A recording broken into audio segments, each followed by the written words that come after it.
கர்த்தருடைய பரிசுத்த நாமம் மகிமைப்படுவதாக. கிறிஸ்துவுக்குள் பிரியமானவர்களே, கர்த்தராகிய இயேசு கிறிஸ்து நாமத்திலே நான் உங்களை வாழ்த்துகிறேன். லூக்கா எழுதின சுவிசேஷம் 6ஆம் அதிகாரம் 38ஆம் வசனத்தில் இப்படியாய் வாசிக்கிறோம். கொடுங்கள், அப்பொழுது உங்களுக்கு கொடுக்கப்படும். அமுக்கி குலுக்கி சரிந்து விழும்படி நன்றாய் அளந்து உங்கள் மடியிலே போடுவார்கள். நீங்கள் எந்த அளவினால் அளக்கிறீர்களோ அதே அளவினால் உங்களுக்கும் அளக்கப்படும் என்றார்.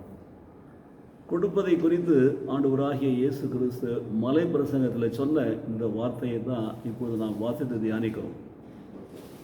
லூக்கா 6ஆம் அதிகாரம் 38ஆம் வசனத்தில், ஆகவே நாம் கொடுக்கணும். கொடுக்கிற பொழுது நம்ம எப்படி கொடுக்கிறோம் அதை தான் பார்க்கிறோம். எந்த அளவினாலே நாம் அளக்கிறோம் அந்த அளவினாலே உங்களுக்கும் அளக்கப்படும். அதிகமாய் நீங்கள் விதைத்தால் அதிகமாய் நீங்கள் அறுவடை செய்வீர்கள். சிறுக விதைக்கிறவன் சிறுக அறுப்பான், பெருக விதைக்கிறவன் பெருக அறுப்பான் பார்த்துருக்கிறோம். உதார குணத்தமுள்ள ஆல்வத்தை பார்த்தோம். உத்தம இருதயமுள்ள மனபூர்வமாய் கொடுக்கிற இருதயத்தை குறித்து பார்த்தோம். தொடர்ந்து நாம் பார்த்து கொண்டே வருகிறோம். வாரி இறைத்தான் ஏழைகள் கொடுத்தான் என்று சொல்லி அவருடைய நீதி என்றைக்கு நிற்கும் என்று பார்த்தோம். ஆகவே வாரி இறைத்து விருத்தி அடைந்தாரும் உண்டு, பிசிறுத்தனம் பண்ணி கஞ்சித்தனமாக பண்ணி தரித்திரர்கள் உண்டு என்று சொல்லி நாம் பார்த்தோம் வேதத்தில். ஆகவே கொடுங்கள், அப்பொழுது உங்களுக்கு கொடுக்கப்படும். எப்படி நீங்கள் கொடுக்கிறீர்கள் அப்படியே நீங்கள் பெற்றுக்கொள்வீர்கள். கொடுக்கிற விதமாகவே நீங்கள் பெற்றுக்கொள்வீர்கள். அப்போது அதைத்தான் அமுங்கி குலுங்கி சரிந்து விழும்படி நன்றாய் அளந்து மடியிலே போடுவார்கள். அப்போது ஓவர்ஃப்ளோ ஆகிறது.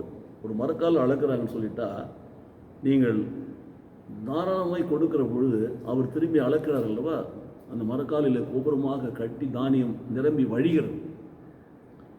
அமுக்கிறார், குலுக்கிறார், அதுக்கப்புறமும் சரிந்து கீழே விழுகிறது. அப்படிப்பட்ட ஒரு அளவினாலே அளந்து உங்களுக்கு கொடுக்கப்படும், உங்கள் மடியில் போடுவார்கள். ஆகவே ஒன்றை மாத்திரம் தெரிந்து கொள்ளுங்கள், நீங்கள் எந்த அளவிலே அளக்கிறீர்களோ அதே அளவினாலே உங்களுக்கு அளக்கப்படும். எந்த மனநிலையில் உற்சாகமாக நீங்கள் கொடுக்கிறீர்களோ அதே மாதிரி கர்த்தர் உங்களுக்கு உற்சாகமாய் கொடுத்து பல மடங்கு திரும்ப கொடுத்து உங்களுக்கு கடனாலே இருக்க மாட்டார், ஆசீர்வதிப்பார். ஸோ விதைக்கிறவன் 30, 60, 100 மாத்திரம் அல்ல, 1000 மடங்கு நீங்கள் அறுவடை செய்ய முடியும்.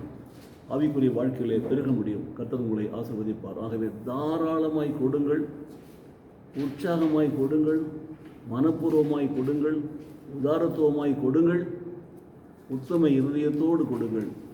கர்த்தர் உங்களை ஆசீர்வதிப்பாராக. எங்களை நேசிக்கிற நல்ல பிதாவை, இந்த நாளிலே லூக்கா 6:38 குறித்து எங்களுக்கு விளக்கி சொன்ன கிருபைகளுக்காக நன்றி செலுத்துகிறோம். ஆண்டவரே, நாங்களும் கர்த்தருக்கென்று கொடுக்கிற பொழுது, ஊழியர்களுக்கென்று கொடுக்கிற பொழுது உற்சாகமாய் கொடுக்க ஆண்டவரே எங்கள் உள்ளத்திலே இயங்குவதற்காக எங்களுக்கு சோதனம் செலுத்துகிறோம் சுவாமி. நாங்கள் அளக்கிற அளவினாலே திருப்பி எங்களை அளக்கிறபடினாலே கர்த்தாவே நாங்கள் நிறைவான ஒரு மனநிலையோடு கூட மனப்பூர்வமாய் நாங்கள் கொடுத்து எல்லாவற்றையும் திரும்ப பெற்றுக்கொள்ளும்படி கர்த்தர் எங்களை ஆசீர்வதிப்பீராக. இயேசு கிறிஸ்து நாமத்திலே பிதாவே, ஆமென், ஆமென்.